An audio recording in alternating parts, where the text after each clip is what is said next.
sodomized. It is the first time we are getting that the parts of a journalist were removed. It was the first time that we are getting that they took an iron, they took a pressing iron used on the journalists. It's the first time for us to get such images in the world. I mean in the world. We have had even maybe worst regimes, like I want to make mention of the Cuban crisis, where journalists were brutally killed, but we did not hear of such. But this was the first time. What did he do? It's a question mark. What did he do? Just because, like, the first question you are asking is relating the journalists to democratic principles. Relating the journalists to democratic principles. The role of a journalist is for the journalist to protect the democratic values and the democratic principles. So what did he do? Is it because maybe he denounced corruption? Is it because maybe he denounced embezzlement? Was it the right way for him to be treated? Because what we believe is that if maybe they usually tell us that we are in a state of law. And to make you to understand that Cameroon is one of the best, one of the countries in Africa that is being governed by good laws. I want to say it. Why is it that if they knew that maybe a journalist did not do his work the way he needed to practice his work, he was to be treated in such a manner? These are the same people, Mr. BOH Elvis, that are telling the youths that the youths should enter into nation building, they should enter into politics. So what images, what message are they passing to the youths? I want to make mention here that in the end of year speech of President Biya in 2020, he recalled that the youth should be prepared on generational transition. This is the third year. I'm talking on this renowned journalist on the platform. We have not heard nothing about the generational transition. In the next year, during his speech on the youths, on the youths in 2021, he said that the youths should not imitate anti-models. Now, who are the anti-models? I ask the question. Is the anti-models the Martinez Zogo who were protecting corruption? Because, or is the anti-models maybe the opposition leaders in Cameroon? Because I believe that the message was that the anti-models in Cameroon were the opposition leaders. But today we are getting that those that killed Martinez Zogo are regime barons. Are people from the regime of Cameroon anyway, that killed Martinez Zogo. No, it's one way. No, listen. Let's see. What I'm trying to say is that investigations are still going on. Well, unfortunately, Elvis, yes. I mean, we know what happened to Azizi. This is somebody who was taken by the police. He died in prison. Well, he was murdered in prison. He was murdered. Investigations were launched, they have been carried out. We don't know where those investigations are. It's the same thing that happened with Bishop Bala. We're still waiting for the results of that investigation. So the problem really in this country is you set up commissions of inquiry and then you never get the results. Added to that, what I was saying to say, Prince, is that although I wouldn't make gratuitous statements what I'm trying to say, Prince, is that of course everyone is angry about the situation, and I deeply understand you. But professionally, without any proof, we cannot say already. There will be allegations, yes. We will say it is alleged that done by this until investigations are concluded. BOH Elvis, if it were you in the quarters that your name was called, that you have a hand in the death of Martinez Zogo, you would have already been in Kondingi the next minute. What are you saying? What are you saying? That is the problem. Why is it that the names of the people that has been called, why is it that they are still breathing fresh air? Why? That is what we are saying. We are saying that nobody is above the law. And anybody that is being caught on the death of this guy should be brought to book and interrogated. That's what we are saying. Thank you. Now, I want to say something. Well, when I was growing up, my mother taught me something. One day I stood in the quarter. They said that they stole in one guy's shop, and they happened to call my name, that I was part of those people that stole in that guy's shop. I became mad because I've never heard such a thing. But my mother told me one thing, that there must be a 1% truth. Why my name was being called, and asked me, did you pass that road that day? I said, yeah, I passed that. That is a 1% truth. So listen, boy, we should be careful. We should be careful, but I did not steal. 100% truth. So people should be careful. We are saying that we need justice for Martinez Zogo, because in one of the subtopics that shall be taken in today's debate, we shall be looking at the relationship between journalists, activists, and maybe politicians. So it means that as maybe somebody who is involved in the political evolution of Cameroon, a political actor, I am involved. So my safety also, nobody is safe anymore. When Martinez Zogo, I cannot tell you how many calls that I've received. My mother told me that, did I not tell you? Do you people go on TV and speak? So what are we saying? So we are saying that if the President of the Republic really wants to implicate the youths for the political evolution of this country, he should make sure justice is given to Cameroonians for this matter. Because Cameroonians wants to see, they want, especially the youths. I'm a youth. We have a platform. I want to make mention here that one of the activities of Hope Foundation is to sensitize and protect the fundamental principles of human rights and freedoms and the promotion of democracy across Africa at large. So it is our domain. We are doing what? So I'm well placed to speak on this issue, Mr. Let me come back to you, Prince. Let me get to Killian Ngala. We are talking about these commissions of inquiry, and I understand how difficult it should be to carry out investigations in Cameroon at an individual level. But it doesn't stop the press from also carrying out the investigations. The press can also carry out the investigations. The press can come up with a commission of inquiry to also reveal their findings to the world. Must the press only rely on the commission of inquiry set up by the government when you, of course, will know the results beforehand? The real problem is that when journalists investigate wrongdoing, for example, they get targeted. And like one of the issues that you raised is what is the impact of this killing on journalists? I believe that the message was clear. You people should stop talking. That's the message. Or what use is it investigating and then you cannot say it out? You see?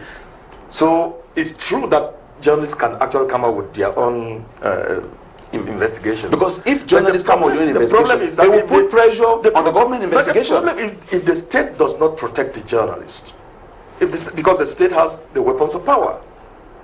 They have the military, they have the judiciary, they have all the weapons of power. If they cannot protect journalists who are doing only their job, then it's extremely difficult to actually impute this investigation on journalists. And by the way, I think it's the government that has to investigate this kind of macabre killing. They investigated the Bala case. Nobody knows what the results are. They investigated. Well, it's only one commission of inquiry that actually came out with findings and reported the findings. The Ngabo killings. But when you set up commissions of inquiry, and then you end up not publishing the result, the meaning is that all those commissions are actually meant to cover the truth. They are not meant to uncover the truth. Whereas, it's only like Father Tatambu was saying already, the truth liberates. The truth heals.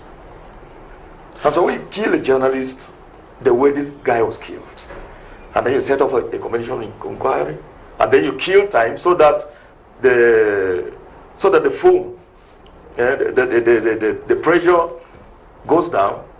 It means that you are complicit. You are complicit in the killing. Killian, while preparing this program, I tried to call some other colleagues across Africa and other nations, and you understand now that Martinez Zogo is a big story being handled across Africa and in most newsrooms too in the Western world. It's a very big story. And the image of Cameroon seems to be linked to Martinez Zogo. As you know, most of the time when you travel, you say, okay, I'm from Cameroon. They'll say, do you know Samuel Eto'o? Do you know Roger Miller? But now in airports, people ask, oh, you're from the country of Martinez Zogo. So what is the impact of the death of Martinez Zogo on Cameroon's image? You mentioned two football icons, and I think that they've done more for Cameroon than diplomacy has done. I was in Egypt the other day, and each time I went in a taxi, you strike a conversation with the taxi guy, and he's asking you where you come from. The moment you talk about Cameroon, oh, Roger Miller, somebody, and then they are somehow joyfully angry that Cameroon has always posed problems to them on the football pitch. Now you have this. Like you said, you go to the airport, people are talking about Zogo. It's a very negative thing. It completely diminishes Cameroon's image. It's a stain that will be very difficult to wipe off. And I think that that's the least thing we needed at this time. Because we have already a lot of problems to solve. And then you do this. So you see a country that is struggling to emerge, struggling to attract investors, struggling. And then you can't come and invest in a country where you can be killed overnight. You can't. Nobody would want to invest in that kind of country. And nobody wants to invest in a country where corruption is being protected and raised to a norm. Nobody wants to invest in that kind of country. So Martinez was a fighter against corruption. We all know it. Because his program Embouteillage really targeted corrupt officials. And that's what investors want.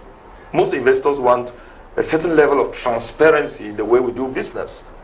But if you start targeting journalists only because they are denouncing corruption, then you're actually chasing away the investors.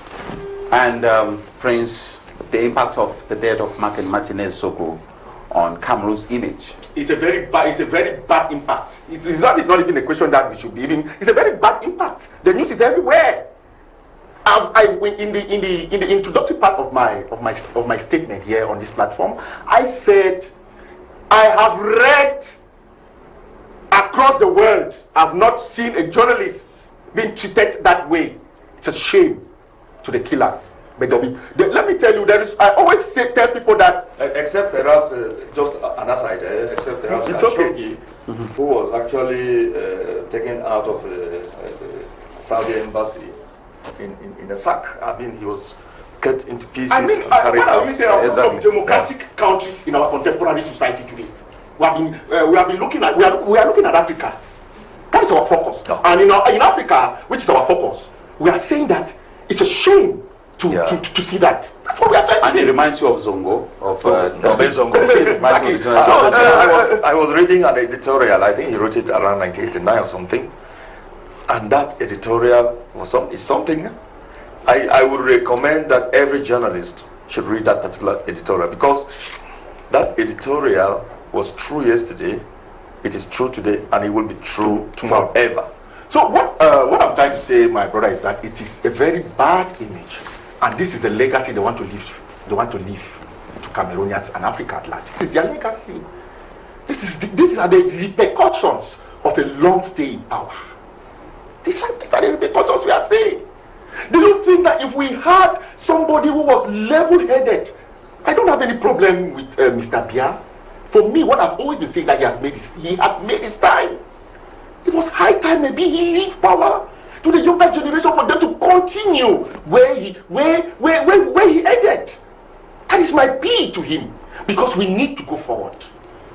We are saying that when people take a human being and treat him such, Martinez Zogo was not just a journalist, he was a director of a whole media institution.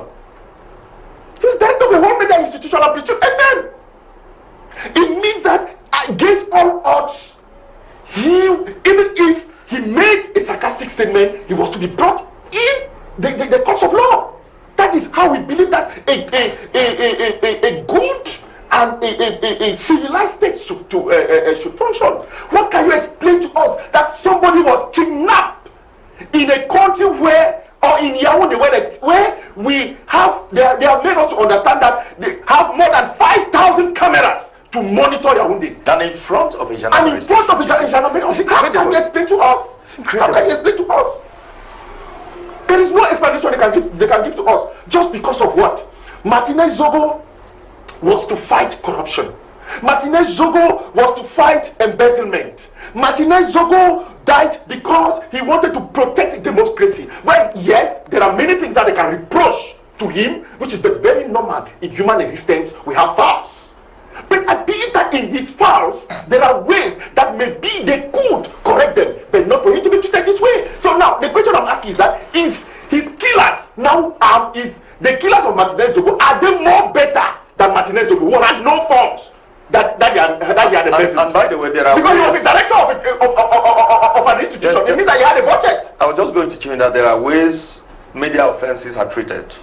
We have the National Council. We have the National Council. We have the National Communication Council. Or you could just ask this guy to come up with a rejoinder. I mean, these are ways by which you treat media offenses. Media offenses. So we are saying that it is no crime. I will stand and I will always support those who want to stamp out this gangrene, this social ills that is plaguing Cameroon today, like corruption, embezzlement, and all what we have named. It's appalling. So now, what about, you can imagine the feeling among those aspiring journalists in Cameroon, for those that are growing up and they want to be journalists. Can we say, Ngala Killian, that right now in Cameroon, and of course, because not only Cameroon journalists are killed in Nigeria, they are killed in other countries across Africa. Sure. The killing of journalists is not limited to Cameroon. Sometimes we are looking at it from the perspective of Africa. Can we say journalists across Africa should just resort to the coverage of seminars, capacity building workshops, symposiums? Workshops, those are, I think those are just we feel the official, we feel the minister, he talks, and then you are very happy. No, honestly, that kind of coverage, you would be consigned to reading government communiques. It doesn't make sense as a journalist. And journalists, it's not the government communiques, not the truth, it's just part of the information. The truth is, wherever you have truth, there are people who are always threatened by the truth. And I think it will be the dereliction of duty if journalists if they chicken out of always investigating wrongdoing, questioning the values of society. It will be wrong. It's like saying that Christianity or that followers of Christ or of Muhammad should not continue to believe in their faith simply because they are being threatened. We've seen priests who are being killed every day. But are you now saying that people should not begin to continue in the priesthood? No. Truth threatens those who have something to hide. It's as simple as that. And therefore, it would really be an abandonment of responsibility if journalists say, okay, I'm afraid for my life, I'm not more going to investigate corruption, I will not investigate killings, I'm not going to investigate human rights abuses and so on and so forth. But this can also lead to self-censorship, right? It can also lead to self-censorship among journalists. Where it happens. My background, I've worked in a state broadcaster where there is this tendency for people to auto-censor. But there are ways you can go around these things without really hurting people, but you can still get at the truth. That's what we so people should develop better writing skills, better reporting skills for sometimes.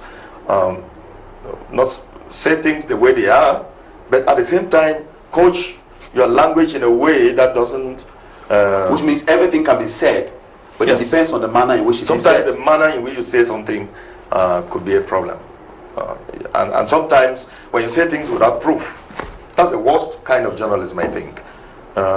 If you accuse somebody, for example, with no proof, with no evidence, then you can actually destroy a whole country. Exactly. That's what I was saying. I was just saying, Prince Ejede, sometimes when we try to put people back, like to recenter people during TV debates, people might feel that probably we are censoring them. It's not the case.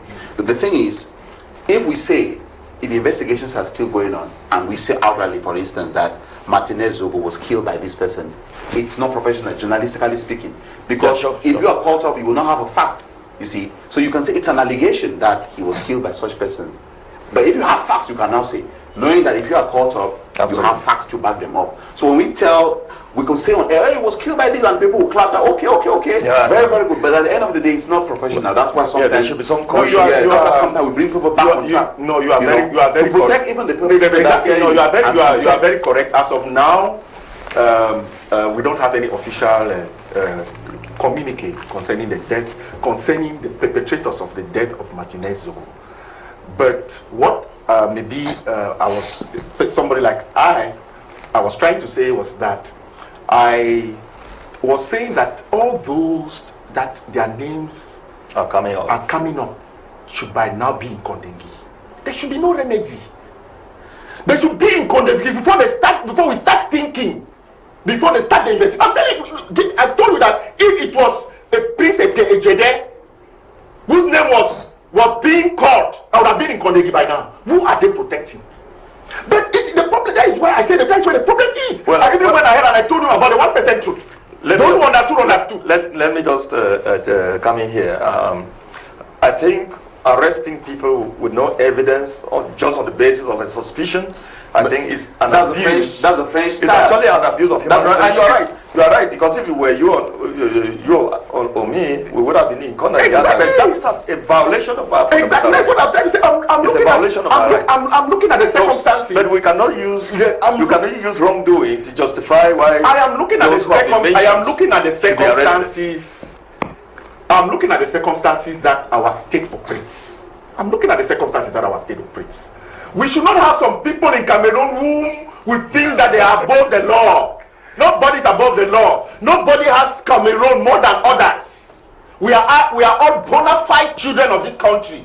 You are not more Cameroonian than me.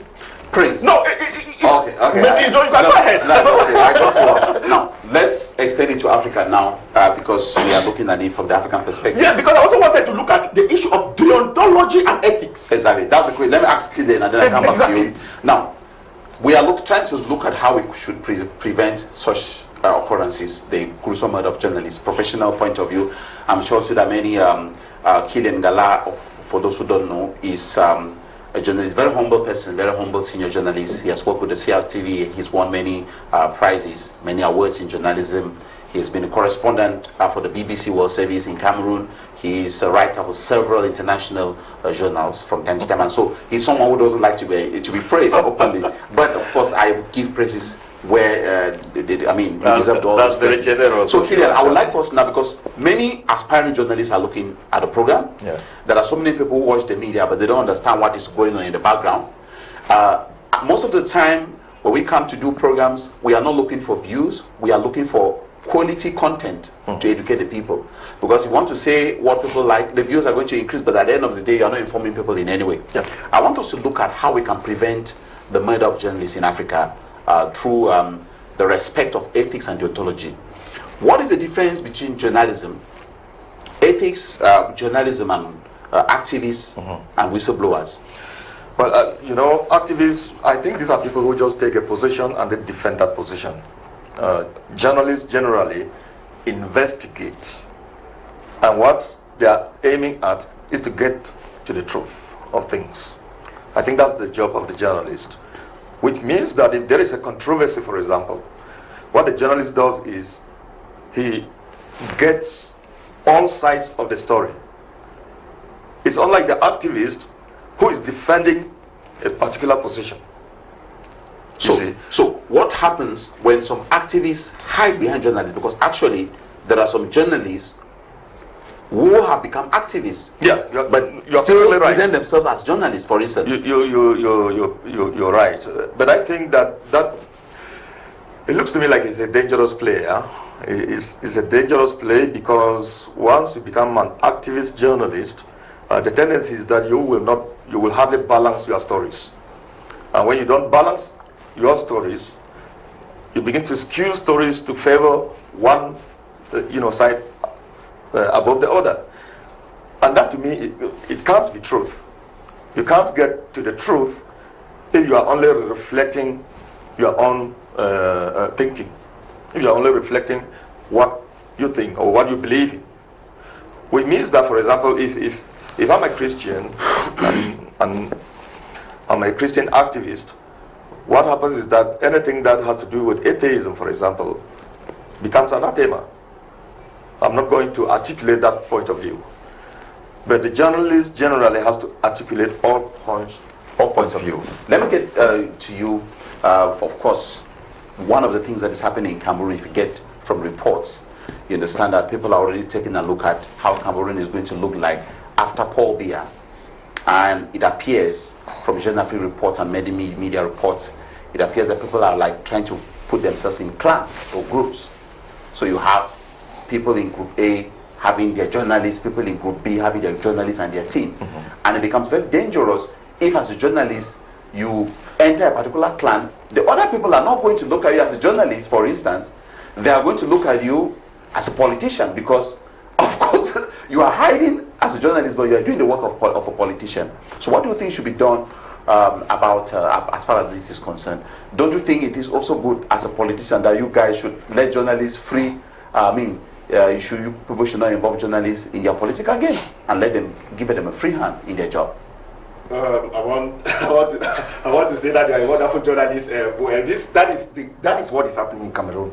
Yes, the televiewers should understand that is what is happening in Cameroon. That's even the center core of Martinez Zogo's death. Yes.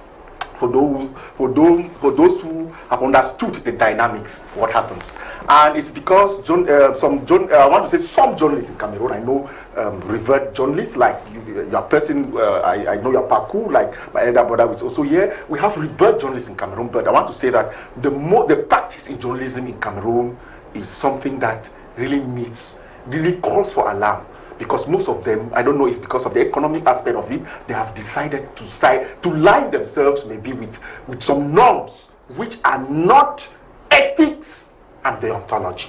Because I usually hear people talk about ethics and deontology, but they don't tell people what ethics and deontology means. Because that is the question. Il n'a pas respecté l'éthique et la déontologie. Ethics, let me read, are moral principles that governs a person's behavior or the conducting of any activity. I repeat, the moral principles that govern your behavior are what we call ethics.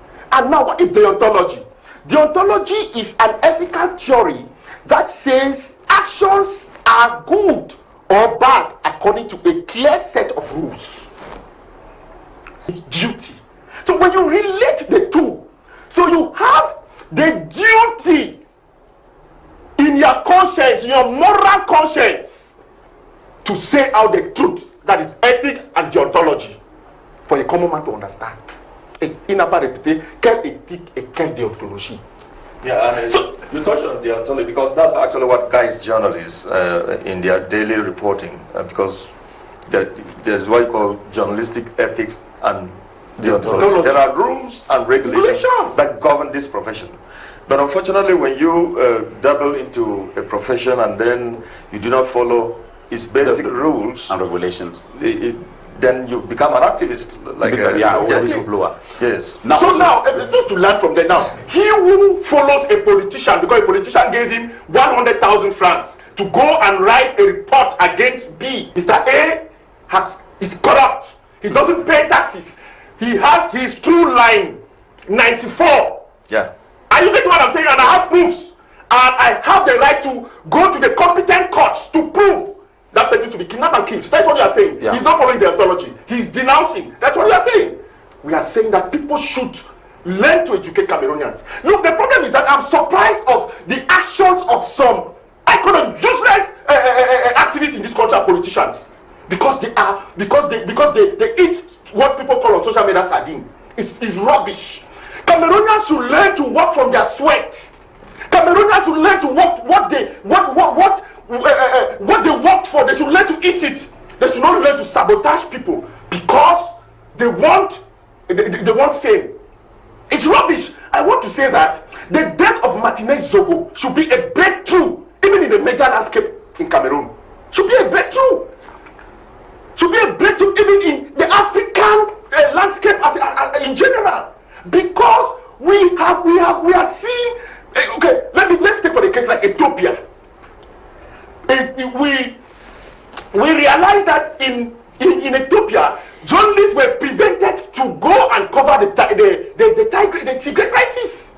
Is that it blocks freedom of expression. They never wanted that the images should be consumed by the world. But look at the way the Tigrayan people, look at the misery that they have lived. Look at the misery that they are living.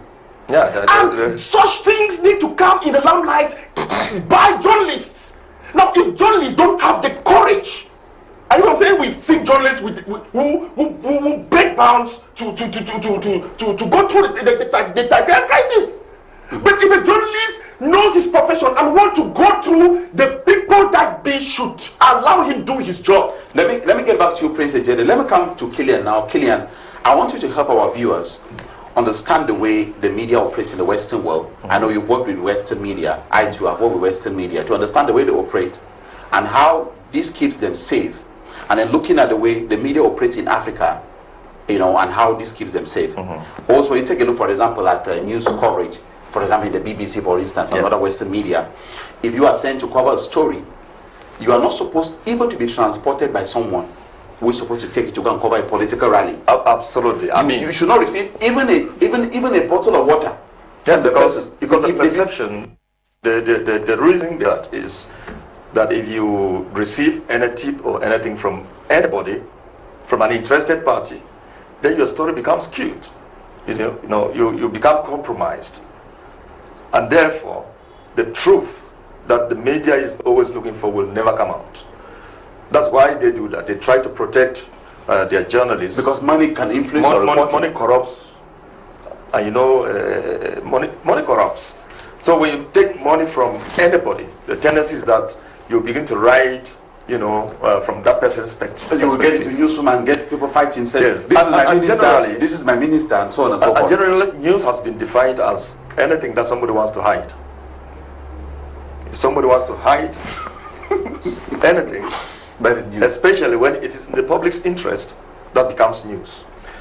And that is exactly what Martinez, I don't know, you may use, it's so well said in French, on dénonce pas. Really?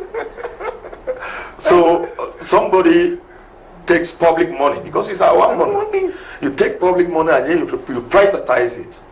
And then a journalist has no business with that, really? Because the only business of the journalist is to uncover wrongdoing.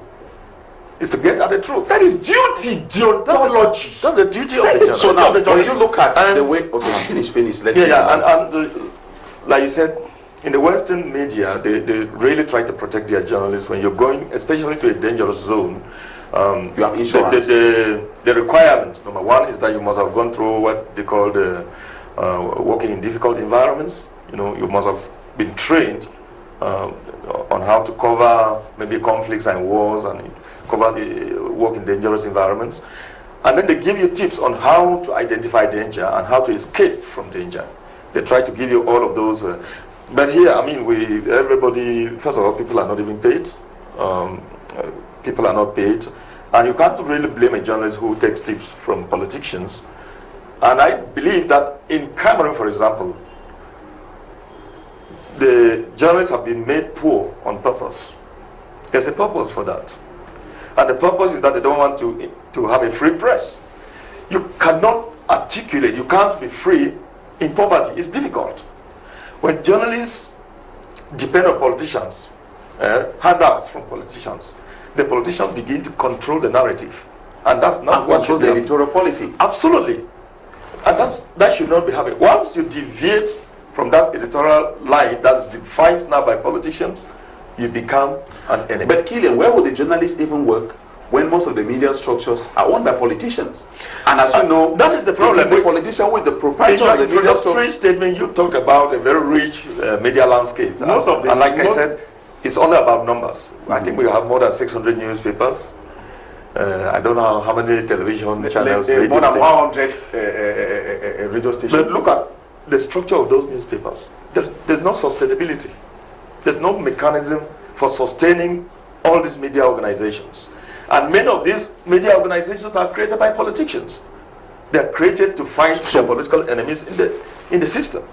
And therefore, when you are a journalist and you are paid to fight political acts, you become a politician. Yes, you become a politician, and you become a target too. For instance, just to talk about that ontology, where I was working before, for instance, the general manager of a media house cannot even enter the newsroom. The newsroom is an independent. The general manager of that's not the media structure. Exactly. They're the general manager, but you cannot enter the newsroom. Exactly. Because he wants the editor-in-chief to be free and independent. If you come and want to influence the story, since every story is selected by editorial board, by journalists, that they tell them, no, you cannot influence the story. Just to add that, Mr. BOH Elvis, just to add that, there is no secret investigation. The issue, I mean, who made the laws? Who made the laws? You cannot make laws. And I think the 1990 law, it clearly states that if you can either become a journalist by going to school, or you can become a journalist by practicing on the ground. Exactly. 2 years in the newsroom is enough for you to acquire the basic skills. Of course, why should some of the best be raised when somebody has died? Some of the best journalists, you know, go to school. Even the Cameroon landscape. I don't think that Pius Njaweh. Joe went to school. There's a name that I don't want to call him. Henry Bandolo. I don't even think. Such names we have heard. And we were even talking. Exactly. But also we are not trying. We are not even some of our H-mates and CRTV, they have not gone. They are practicing. Prince Ejede, we are not trying to downplay the importance of education. That is what I'm. Yeah, let me say something. What I'm trying to say is that we are not trying to downplay the importance of education. The law is very clear on who is a journalist in Cameroon, and by that definition, Martinez Zogo could have been a journalist in Cameroon. Was a journalist in Cameroon as per that law. You could get into the profession through training. You could get to formal training or informal. But still, I'm not talking in relation to the case of Martinez Zogo, but I'm talking in relation to our viewers. If you really love a profession and you love something and you have a talent in something, it is important to go to school. Absolutely. Because of what you love. You see what I mean? Yeah, because if we say today that anyone who knows how to maybe operate upon a chicken during the day ceremony should be taken to the hospital as a surgeon, the outcome is going to be very dangerous. There is always something to learn when you go to school. That's what I'm trying to say. Now, we're just talking about the law. Okay. As a teacher, let me tell you, as a pedagogue, let me use that word that I am. There are many ways that we can teach. There is what we call primitive teaching or primitive learning. Primitive learning has 5 steps. Well, that we are not here, but in those 5, we are not here for that. But in those 5 steps, you realize that most people who learned in the primitive way are autodidacts, are people with talents. And when somebody develops his talents, when he even has education, you should be careful. Like the former president of South Africa. You can imagine. Just to make mention, just to add from there to say that you cannot tell me that somebody who has been in the journalism profession for 20 years or more cannot understand what is ethics and deontology. Let me also say something too. There are some people that have experience in doing the wrong thing. You could be doing the wrong thing over and over again. For instance, I want to tell you something in relation to the fact that someone has been doing something. You could be doing the same thing over and over for a long time, and you are doing the wrong thing. I don't know whether you are. No, I also agree with you. Well, right. Anyhow, we're trying to look at the case, the problem in question, because I myself I did my own research on it. I came to realize that maybe I'm not blowing the trumpet of Martinez Zogo. Maybe I discovered Martinez Zogo is when he died. That is when I discovered the importance of the caliber of person that he was. It's true that I'm a major person, but maybe I have not had that opportunity to be interviewed by Martinez Zogo. But I came to realize that maybe I might be wrong, people correct me, that he even became a reference in some journalism schools when they used his program Ambuteyage to teach students. Maybe it's a journalism school. I've watched videos on that. I've watched it. I'm telling you, Mr. Exactly. No, so I just wanted to say. When somebody has died, even questioning whether it was that's what I was going to say. The notion of parkour, where was that one coming from? So in a nutshell, even if he did not go to school, does that warrant anybody taking his life? No, it doesn't. And I think that some of these things, when you have a state that fears the truth, that does not allow journalists access to information, because in other countries you have an Access to Information Act, where a journalist can actually take a minister to court for refusing to reveal some kind of information. But when you have a system where, and this is what one of the things that journalists have been pressing, they've been asking for an Access to Information Act, where you walk into an office and somebody is obliged to give you information, except that information is classified. You are obliged to supply. So in a nutshell, I wanted to say something in relation to say that even the state sometimes encourages some journalists not to go to school. Because if you go even to the public media in Cameroon, for instance, the CRTV, if you go out, you will discover that there are so many trained journalists, professionally trained from the University of Boya, from the Advanced School of Mass Communication in Cameroon, who don't have jobs. But the CRTV will still recruit untrained journalists and send them to school when there are trained journalists outside looking for jobs. It also poses the problem of the things that maybe journalists are denouncing. As you are denouncing now, because it's an indirect way for you to denounce it. So we are saying that. That is why we are saying that the right people should be at the right places. Yeah. The right people should be at the right places. Today it's Martinez Zogo. Tomorrow it might be BOH Elvis. Tomorrow we're not praying. No, God forbid cannot be. Of course, yesterday nobody is saying it was your colleague Wazizi. We know the second up to date. They have not given us the report of your colleague Wazizi. Kingsley Njoka is still in prison. Exactly, and many others. And then you have Amadou Bamako, where they say it's a case of corruption. So we cannot be in a state where we have targeted killings. We cannot be where we have targeted killings. Even some of us I myself, who is speaking here on this platform, are no longer safe. At times I thought maybe the political landscape in Cameroon has changed. But at times when I hear a speech of Bia, I even take one good thing there. I say, hey, he said that there will be generational transition over there. I say, okay, let me be optimistic. But look at where we are heading to. These 3 years, there is nothing to change. Now, what we are saying is that, Mr. BOH Elvis, there should be the respect of the Universal Declaration of Human Rights. Cameroon has ratified all these conventions. There should be the respect of African Charter on Human and People's Rights. Cameroon has ratified all these conventions. You cannot ratify a convention and you don't respect it.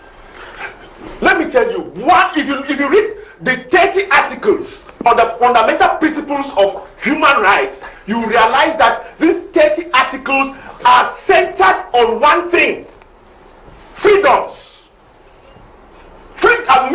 You will look at the 30 articles of the respect of human rights. If you look at it, all the 30, they are centered on freedoms.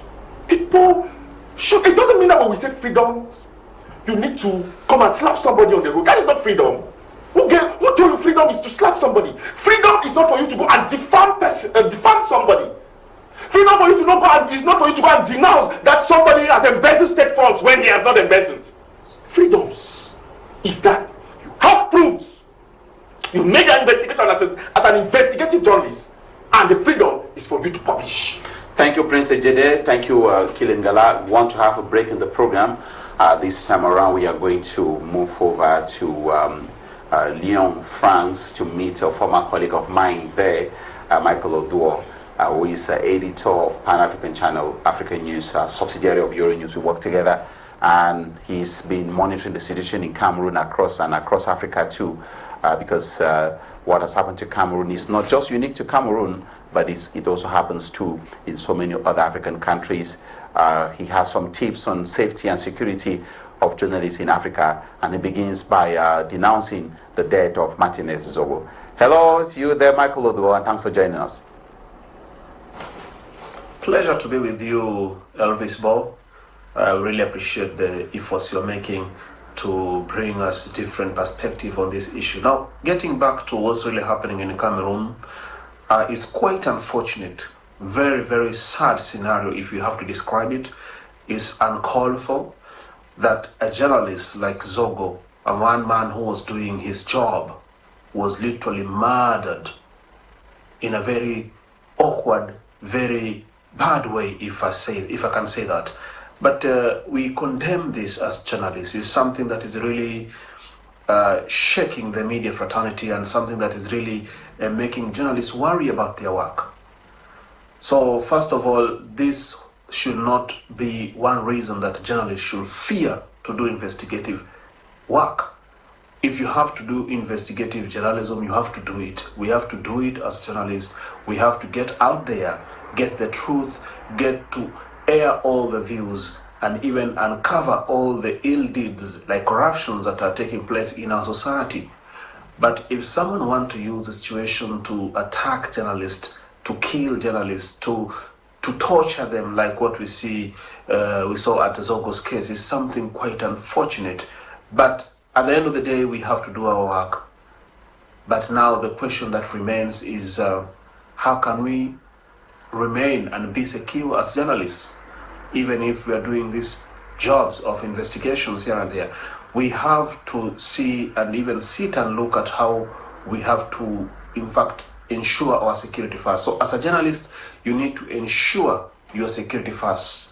And this means that sometimes if you want to do such pieces of work, you have to make sure that the environment you are, where you are going, don't go in secluded areas. Don't try to be in areas that you are offline. I mean, try to make sure that someone knows where you are, at least at any given instant, if you are one journalist who does these pieces of work. So it's something that we as journalists, we also have to go through some thorough training. We have to ensure that we know when and where we should be and how we should be there. So it's something that I know it's a bit difficult, but there is more training about how journalists can become secure, how journalists can actually safeguard even their family sometimes. So apart from that, it's something that is really shaking us. It's something that's really making us sad to see that someone of Zogo's caliber, someone who was loved by the public, murdered in such a heinous act. You know, it's something that we should sit down and even engage with the government, engage with the authority there to get to know the truth of this matter. Journalists need answers to this. They need to know what really happened, who are behind this, because even looking at the instance under which he was kidnapped, is something that happened in front of everyone. People saw him being kidnapped, and what we don't know is what did the authorities, what did they try to do about it? And these are some of the things that are really raising a lot of questions and queries from people, because usually, you know, we can't say that Zogo was hurt by people who are far away, people who came from out of Cameroon. No, Zogo was murdered by Cameroonians. Zogo were murdered by people who are maybe close to the authorities, people who are maybe, this is a just allegation, but maybe they are part of the system, people who are the corrupt people. I'm not mentioning the government, but you find that we have inside the government, we even have another inner government, and sometimes within a government you have different factions, and sometimes these things even happen in the grassroots. And some of the local leaders, some of the local authorities around in the area that maybe might have done this, because him trying to reveal all the corruption deeds in Cameroon, of course, didn't sit well with a few people here and there. And this is something that we as journalists, we have to still continue doing. We should not be cowed as journalists. We should stand still, stand with our 2 feet to defend justice and cover the truth and give what really happened, give all the details of what really happened. And this is something we should not shy away as journalists. In fact, Zogo's death should strengthen us as journalists, that we need to go a step further and even reveal all these bad things happening in our society. Many have died. We've had cases of countries like Rwanda, where we also have a same scenario where a journalist, a very well-known journalist who uncovers the truth, who's been very critical to the Kagame's administration, was hit by a car through an accident. And these are some of the cases that we are trying to see. We have countries in Southern Africa where we have one country, I can't remember the name, but one renowned activist in southern parts of Africa was even killed over like a week ago. And these are things that are really happening in society. When you look at, this is a just allegation, but maybe they're part of the system, people who are the corrupt people. I'm not mentioning the government, but you find that we have inside the government, we even have another inner government, and sometimes within a government you have different factions, and sometimes these things even happen in the grassroots. And some of the local leaders, some of the local authorities around in the area that maybe might have done this, because him trying to reveal all the corruption deeds in Cameroon, of course, didn't sit well with a few people. Thank you so much, Michael Oduor, editor at African News, a former colleague. Of course, they are also on this story because, as I said, the Zogo story is headline news in media across Africa, also in the Western media too. I think too that embassies, international organizations are picking up the story. Let us come back here to Cameroon, to Cameroon to meet Ejede Nsah, who is the bureau chief of the Post newspaper. He was supposed to be with us today in the studio, but because of other duties, he decided to send a pre-recording of his views on what is happening in Cameroon and its impact on journalism in Cameroon and Africa. Ejede Nsah is talking from the perspective too. As you know, yet in Cameroon we have so many crises: the Boko Haram, the Anglophone conflict, which is happening in the northwest and southwest region of Cameroon, and it's very difficult for journalists to cover the story. It's difficult to have first-hand information of what is happening in the northwest and southwest region of Cameroon. There's lots of things that happen in there, not necessarily talking about what has happened between the military and the separatists, but also the life of civilians. It's difficult to have that kind of information. So let's get to Ejede Nsah and get his own perspective on what we can do to ensure the safety and security of journalists in Africa. These mafia groups. I think the one thing that has made journalists vulnerable to this kind of situation is that we are not united. We are not united at all. So it is time for us now to come together in unison. We should be each other's keeper in such a way that we galvanize against this kind of intimidation that is coming from politicians who want to do very dirty things in the Republic and get away with it. So I'm calling for other journalists. There should be some kind of synergy. We cannot win this war in isolation or in dispersed ranks. We can't. If by the time we cannot be going around as if everything is normal when the rivers are crimsoning with the blood of our colleagues everywhere in Africa. So I expected that journalists across Africa should be on the streets to condemn what has happened in Cameroon. Because what usually happens here is likely to happen over there. It is starting here, but if they don't condemn it, it is likely going to creep to other countries. Because if you don't condemn it, it will mean that the people who did all of this will enjoy impunity. And impunity is the inspiration to give criminals an encore, the opportunity to do an encore, to do it again and again and again. Ejede Nsah, we now find ourselves in a situation where journalists are resorted to self-censorship. I mean, not only in Cameroon, but in other areas across Africa. But when we talk about Cameroon, especially in the Anglophone conflict, we discover that every day many innocent people are dying from both camps. But it appears that that kind of information doesn't really seem to have the space it deserves in the media landscape, which shows that journalists are afraid. I have said this before, that the crisis in our country, especially the Anglophone crisis, is underreported on account of the fact, first of all, that journalists don't have access to information in the field, and also because journalists consider that they have to live first. The element of fear comes in. And if you know the brutal manner in which both sides of the divide are treating journalists, you understand what we are talking about. And it is difficult for the public to know what has happened in the Anglophone crisis, especially in certain peripheries, in certain suburbs, because they don't have access to information. And it affects the quality of journalism that we practice, especially the coverage of the crisis. The moment you are not free, the moment you are covering a story and you believe that there's a sort of Damocles hanging over your head, you cannot do the story with independence, with an independent mind. You are thinking, first of all, you are thinking about your safety, and there's the opportunity, and there's a likelihood that you will try to censor yourself, even unethically, to avoid certain facts that you think may harm you. Last question, Bureau Chief Ejede Nsah. Not only for Cameroon but also for journalists across Africa. What can journalists do to protect themselves, to be safe and secure? Should we be thinking about, of course, encouraging journalists to take part in military training?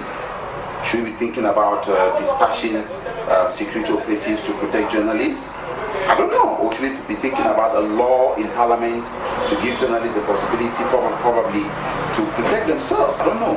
These things are just coming to mind. What do you think can be done to protect journalists? I think the measures are manifold, and all of them, I think, there are possibilities. But what I think is that once you start doing an investigative story, you should be careful. Don't keep late nights. Don't move alone. And I think the state in every country in Africa shoulders responsibility of great magnitude to protect journalists. And it is up to them, even though the journalist himself has to take special measures. If Martinez Zogo were moving with somebody in his car at that time of the night, maybe things would have been different. If he did not keep that late night, perhaps they would not have had an opportunity to get him. And I want to say that in a republic like this, where even people in the administration are gangsters, it is difficult to say that you can really protect yourself in a way fully. But we can appeal to the authorities of this country. You talked about the law. The law is, first of all, the laws that we expect to give the journalists a chance, a free hand in this country, is that they even should start going back to the drawing board to review the 1990 law on mass communication, because a lot of the provisions of that law are obsolete, especially in terms of freedom, and especially in terms of reorganizing the profession. And if we are reviewing this law, it means that the element of the protection of journalists can come in. We insert provisions that will be adopted in Parliament to say that at the workplace of a journalist, they must be protected, even around their homes and so on. It is possible, because the journalist is not working for himself. We are working for this country. Just imagine what Martinez Zogo was condemning the embezzlement of public funds. If they are talking about over 5,000 billion, close to 5,000 billion that has been embezzled in 10 years, do you know how many roads, how many hospitals that amount of money would have been used to build? So we want to tell the authorities, especially in Cameroon, that journalists are not enemies of the Republic. Journalists are people who are just playing their own role for nation building. You cannot build a nation without journalists. I don't want to go into Jeffersonian philosophy of saying that we're really left for quoting Thomas Jefferson. But the press is very important, because they are the ones who inform the people and inform the authorities. So the authorities of this country would have been rather supporting Zogo to say, okay, give us more information. But I hear that he tabled denunciations in the Supreme State audit, and they were yet to react to it. So it is a matter of the authorities trying to understand first the important role that journalists play in the society. Thank you so much, Ewane Nsah. Thank you, it was my pleasure. Thank you once again, Ewane Nsah, who is a member of Press Card Commission in Cameroon and Bureau Chief of the Post newspaper. Ewane Nsah, he's also a member of the Press Card Commission. It's a Press Card Commission that determines how we say journalists in Cameroon. Ngala Killian, we are having 8 minutes to conclude our program, and let's look at the safety measures of journalists. Before that, I remember when I was in the School of Journalism, they used to teach us that journalists are protected by international humanitarian war at the war front. And so my question was, which means that if a bullet is coming, you can always remove your badge and say, I'm a journalist, and the bullet is going to respect you. Yeah, there are certain people who are protected by the international humanitarian law, or call it the law of war.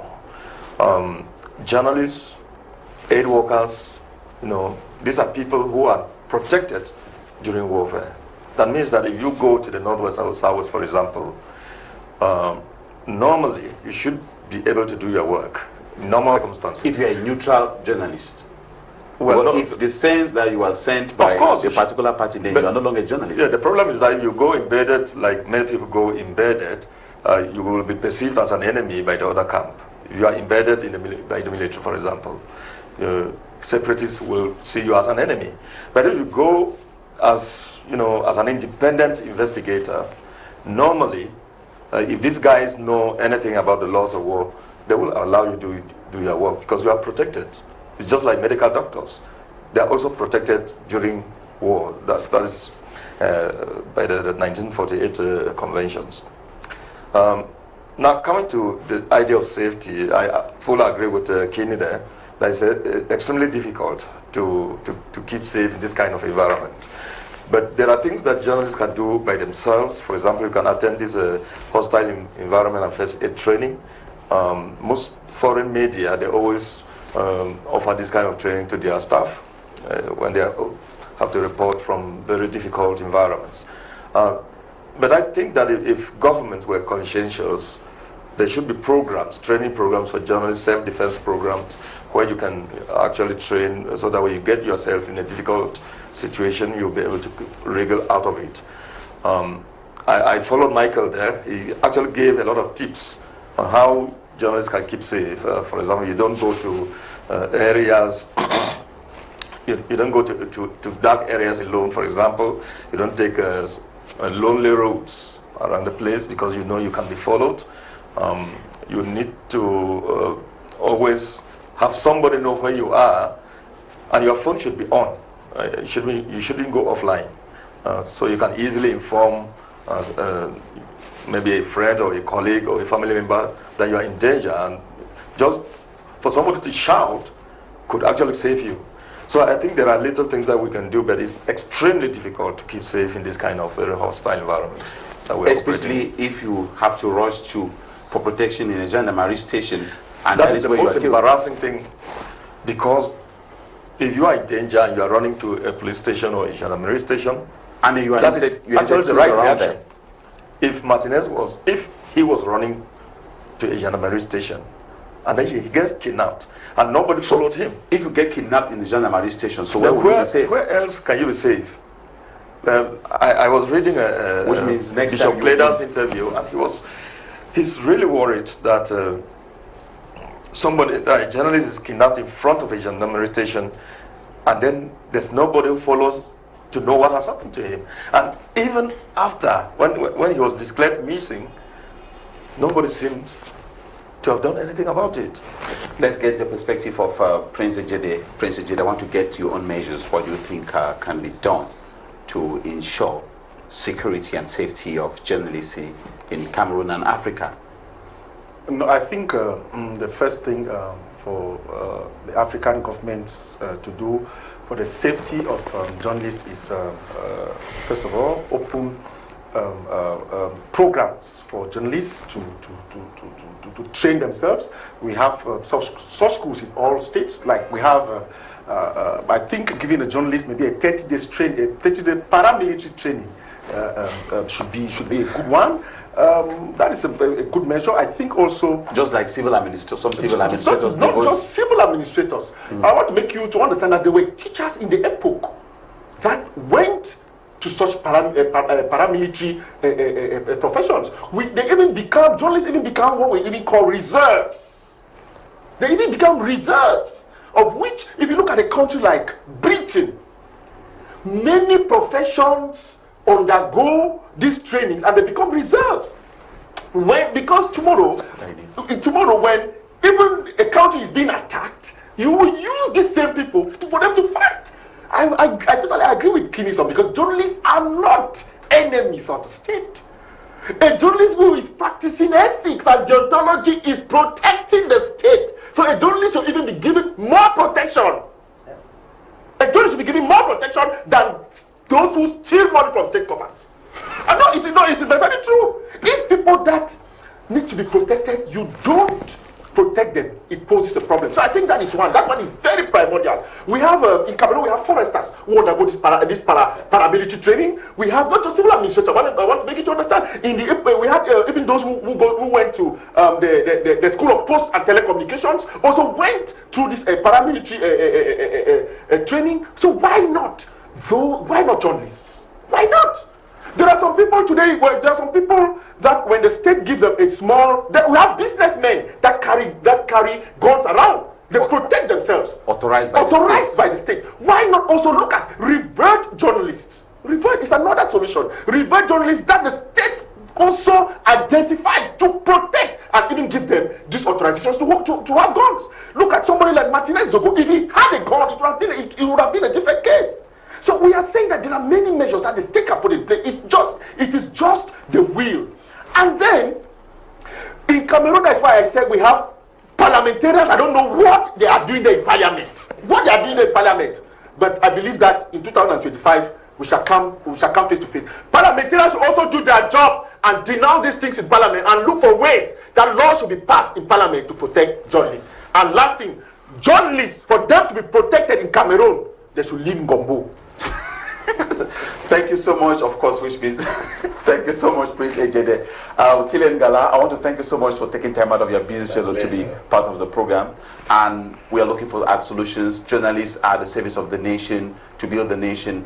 A nation without journalism is a nation that does not exist. Thank you so much, Prince Ejede, for giving your perspective and for telling journalists. It's always a pleasure. Ladies and gentlemen, that is the end of today's edition of the program 90 Minutes in Africa. Special thanks to my producer, Romeo Ngacha, for doing everything possible for the show to be successful. With special thanks to my former colleague, Michael Oduo, editor at African News. Thank you, Yereman Kinninsom, bureau chief of the Post newspaper. The program was coordinated by Kum Leonard and supervised by Mr. and Mrs. Brian Tambe. At the microphone for presentation, I'm BOH Elvis. Thank you for watching. Have a wonderful day. See you next week, God willing. Bye-bye.